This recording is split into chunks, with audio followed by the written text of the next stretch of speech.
This semester we're talking about life and building. We can see these two words in two key verses in the Bible, which is John 10:10, I have come that they may have life, and Matthew 16:18, I will build my church.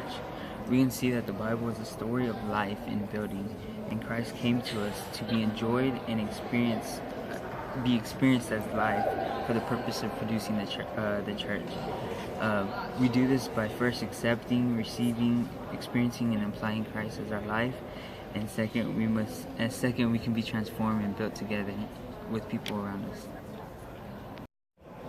Throughout the Bible, we can see what God desires. He desires His dwelling place. So in Genesis, we see Eve, which was built out of Adam's rib, into his bride. This is a type of the bride as seen in Revelation, and we need to realize that the same bride in Revelation has to be built up. This building is also the church and God's house.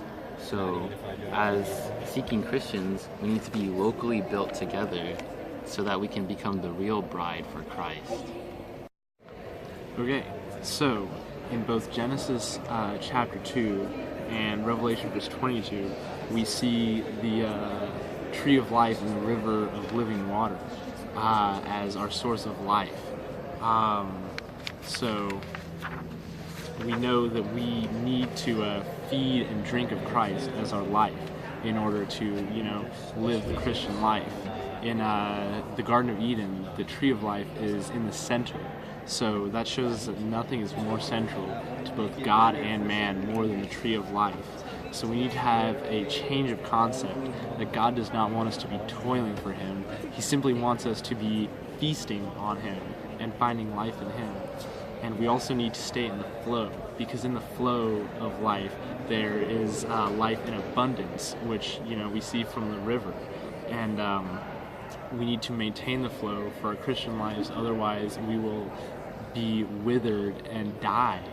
And so when we are cut off from the flow, we feel that immediately, and so we need to stay in the flow.